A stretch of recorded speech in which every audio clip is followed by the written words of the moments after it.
جی first part میں بیٹے ہم نے پروڈکٹیوٹی کو انکریز کرنے کے لیے ہم نے پڑھا انویسٹمنٹ فرام ابراڈ. سیکنڈ میں ہم ایجوکیشن کو پڑھے تھے. ایجوکیشن میں سمپلی آپ نے اس چیز کو ذہن میں رکھنا ہے کہ جتنی زیادہ آپ اپنی ایجوکیشن لوگوں کو فیسیلیٹیز پرووائڈ کریں گے بیسک ہیومن کیپٹل کی فارم میں, اتنا آپ کو بینیفٹ ملے گا. اس کے بعد نیکسٹ آگے آ جاتا ہے ہمارے پاس education. And education person might generate new ideas about how best to produce goods and services which in turn might either society pools of knowledge and provide an external benefit to others. Basically آپ بس اس میں اتنا سا ذہن میں رکھ لیں کہ ایجوکیشن ایک ایسی آپ کا ایک کی پوائنٹ ہے جس سے آپ اپنی جنریشن کو, اگر آپ ایجوکیشن دیتے ہیں تو اس سے آپ کو نیو آئیڈیاز اور آپ کی پروڈکٹیوٹی گڈز اینڈ سروسز کو پروڈیوس کرنے کے لیے نئی جنریٹ ہو سکتی ہے. تو یہ بیسیکلی آپ کی ایجوکیشن بہت ضروری ہے. اب ایک problem facing some poor countries میں کیا آتی ہے, برین ڈرین. اب برین ڈرین بہت امپورٹنٹ ہے. The immigration of many of the most highly educated workers to rich countries. اب دیکھیں بیٹے یہاں پہ ہمارا ایک سب سے بڑا بیسک جو پرابلم آتا ہے, آگے اگزامپل کے ساتھ میں آپ کو سمجھا دوں گی کہ ایک اسٹوڈنٹ ہے, ٹھیک ہے, ہمارے بریلینٹ اسٹوڈنٹس ہیں, ان کی اسکالرشپ لگی, وہ باہر کے ملک جا کے پڑھنا شروع ہو گئے. بہت سارے ایسے یو ایس اور ادر ریچ کنٹریز ہیں جہاں پہ ان کا ایجوکیشن سسٹم بہت بیسٹ ہے. تو وہاں پہ کیا ہوتا ہے کہ جو بچہ جب وہاں جاتا ہے, فار ایگزامپل ہائر ایجوکیشن کے لیے جاتا ہے, ہائر ایجوکیشن یعنی آفٹر گریجویشن جاتا ہے یا آفٹر انٹر جاتا ہے, تو 4 to 5 years وہاں پہ اسپینڈ کرتا ہے. تو وہاں پہ اس کو وہ چیزیں زیادہ اٹریکٹیو لگتی ہیں as compare to his country. تو وہ کیا کرتا ہے کہ جی وہاں پہ رہنا پسند کرتا ہے, اپنے ملک واپس نہیں آتا. تو یہ ہمارے ملک کے لیے ایک بہت بڑا ڈرا بیک ہے جس کو ہم برین ڈرین کہتے ہیں. تو برین ڈرین کی یہاں پہ آپ نے ڈیفینیشن کو بھی اچھے سے ذہن میں رکھنا ہے کہ the immigration of many of the most highly educated workers to rich countries where these workers can enjoy a high standard of living. آگے اگزامپل آپ اس کو دیکھ لیجیے گا. The U S and the other rich countries have a best system of higher education for poor countries send their best students abroad to earn higher degree. Those students who have spent time abroad may choose not to return home, and this brain drain will reduce the poor nation's stock of human capital even further. Means آپ کا جو ہے وہ جتنا بھی human capital ہے وہ کافی زیادہ آپ کا اسٹاک ریڈیوس ہو جاتا ہے. نیکسٹ اس کے بعد آگے آ جاتے ہیں ہم. The US and other rich countries have a best system of higher education. For poor countries send their best students abroad to earn higher education. Those students who have spent time abroad many choose to return home, and this brain drain will reduce the poor nation's stock of human capital even further. یہ وہی چیز ہماری discuss ہو جاتی ہے, ٹھیک ہے. Next اس کے بعد آگے آتا ہے بیٹے property rights and political stability. Property right اور ہمارے پولیٹیکل اسٹیبلٹی میں ہمارے پاس کیا آتا ہے کہ آپ کی property rights refer to the ability of people to exercise authority over the resources they own. An economy wide respect for property rights is an important prerequisite for the price system of the workers. It is necessary for investor to feel that their investment are secure.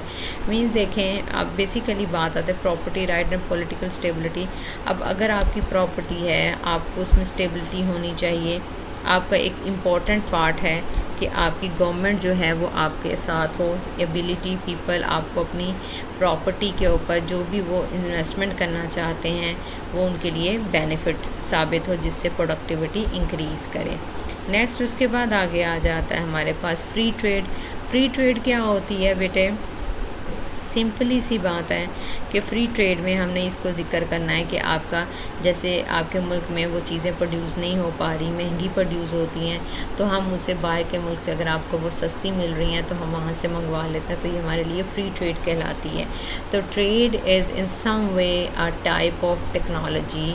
A country that eliminates trade restrictions will experience the same kind of economic growth that would occur after a major technological advance. Means اس کا یہ ہے کہ آپ کے ملک میں جتنے restrictions اگر trade میں کم ہوں گی تو آپ کے اکنامک گروتھ کو ہم اتنا زیادہ انہانس کر سکتے ہیں. Some countries engaged in inward oriented trade. اب دیکھیں اس میں بھی دو ٹائپس ہیں, inward oriented trade policy اور outward oriented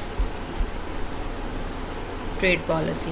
اب انورڈ اورینٹیڈ ٹریڈ پالیسی کیا ہے, avoiding interaction with other countries. Means آپ کی ٹریڈ جو ہے جو آپ کے ملک میں اوائڈنگ مطلب یہ سمجھ لیں انورڈ اورینٹڈ ٹریڈ پالیسی ہے کہ آپ کے جو ملک کے اندر باؤنڈریز کے اندر ہیں وہ آپ کی انورڈ اورینٹڈ ٹریڈ پالیسی ہوں گی. یہ آپ کا پیج نمبر 251 ہے. 251 پہ آپ نے اس کا پیراگراف نمبر اس کو تھوڑا سا ریڈ کر لیجیے گا. First paragraph second paragraph almost آپ اس کو دیکھ لیجیے گا. وہی ہے سب کچھ کہ انورڈ اور آؤٹ ورڈ کی میں نے جسٹ ڈیفینیشن آپ کو نکال دی ہے کہ انورڈ اورینٹڈ کیا ہوگی ٹریڈ پالیسی جس میں وہ avoiding interaction with other countries means وہ ایک ہی اپنے ملک کے اندر کی ہی ٹریڈنگ ہوگی. Outward oriented trade policies کیا ہوں گی؟ Encourages interaction with other countries means آپ اپنی پروڈکشن کو باہر کے ملک کی کنٹریز کے ساتھ بھی جو ہے انٹریکشن کر سکتے ہیں, ٹریڈ کر سکتے ہیں. تو یہ آپ کی انورڈ اورینٹڈ ٹریڈ پالیسیز ہیں. اور آؤٹ ورڈ, اب inward oriented trade policy means ایک شہر سے دوسرے شہر کی بات ہو رہی ہوگی. اب اگر اس کے اوپر بھی ٹریڈ لگتی ہے, اس کے اوپر بھی ٹیرف لگتا ہے, کچھ ٹیکس لگتا ہے, تو وہ آپ کے لیے ڈیفیکلٹ ہوگا. اب دیکھیں جیسے آج کل کیا ہوا کہ اب باہر جتنے تاجر حضرات تھے ان لوگوں کے لیے کتنی مشکلات آئیں. کیوں؟ ریزنس کیا آتی پیچھے کہ ان کا ٹریڈ جو تھی وہ پاسبل نہیں ہو پا رہی تھی. جیسے کوئی اسپیئر پارٹس باہر کے ملک سے, جیسے ہونڈا, ٹویوٹا, سوزوکی, اس طرح کی اگر ہم اگزامپل لیں تو اپنے اسپیئر پارٹس یا وٹ ایور جو بھی ان کے کچھ انسٹرومنٹس ہیں وہ باہر سے منگواتے ہیں. تو ہمارے ملک میں چونکہ اگر ٹریڈ کے اوپر بہت زیادہ انہیں ٹیرف پے کرنا پڑے, ٹیکس پے کرنا پڑے, تو کیا ہوگا کہ وہ چیز جو وہ باہر سے سستی منگواتے تھے کہ ہم یہاں پہ پروڈکٹیوٹی کو انکریز کر سکیں, اب وہی چیز ان کو جب باہر سے منگوائیں گے تو مہنگی ملے گی. تو اسی لیے آپ کی اس پہ ٹریڈ افیکٹ ہوگی جس سے آپ کی پروڈکٹیوٹی بھی ڈکریز ہو سکتی ہے. لاسٹ پہ آ جاتا ہے بیٹے ہمارے پاس ریسرچ اینڈ ڈیولپمنٹ. اب ریسرچ اینڈ ڈیولپمنٹ بھی آپ کے لیے ایک بہترین ایڈوانٹیج ہے. ریسرچ کریں, نیو سے نیو ٹیکنالوجی کو یوز کریں. پہلے زمانے میں دیکھیں ٹیلی فون تھا, آپ ایک نمبر ڈائل کرتے تھے, اور اب آہستہ آہستہ ڈیولپمنٹ ہوئی.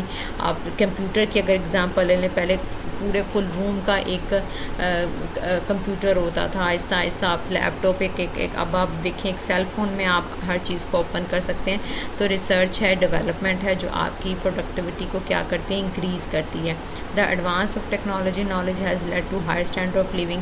Most technology advance comes from private research by firms and individual inventors. اب دیکھیں پرائیویٹ ریسرچرز بھی جو ہیں وہ کچھ چیز انوینٹ کرتے ہیں, تو وہ بھی آپ کی مارکیٹ میں پروڈکٹیوٹی کو انکریز کرتی ہے.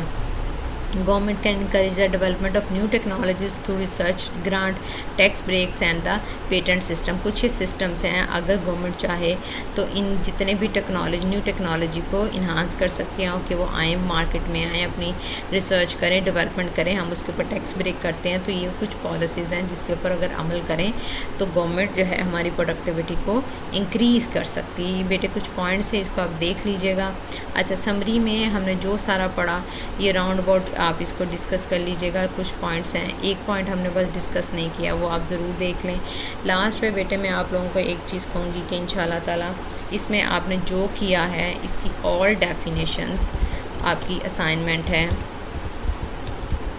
آل ڈیفینیشن جتنا ہم نے کر لیا, آل ڈیفینیشنز اینڈ فارمولاز, جتنے فارمولاز تھے یہ سب آپ کی جو ہے وہ اسائنمنٹ ہے. ابھی فی الحال آپ کو یہ ایک اسائنمنٹ دے رہی ہوں, اور سیکنڈ اسائنمنٹ آپ کی چیپٹر نمبر وہ میں آپ کو انشاءاللہ آپ کو بتاتی ہوں. آپ کا چیپٹر نمبر ہے, بہت چھوٹی سی اسائنمنٹ ہوگی, اس کو ہم 2 اسائنمنٹس ہوں گی, اسی کو ہم انشاءاللہ اس میں ڈسکس کر لیں گے. آپ کا بیٹے چیپٹر نمبر ان امپلائمنٹ والا آپ کا چیپٹر ہے ایک, اس میں آل ڈیفینیشنز, اور سیکنڈ آپ کی اسائنمنٹ ہو جائے گی, سیکنڈ اسائنمنٹ آپ کا چیپٹر 15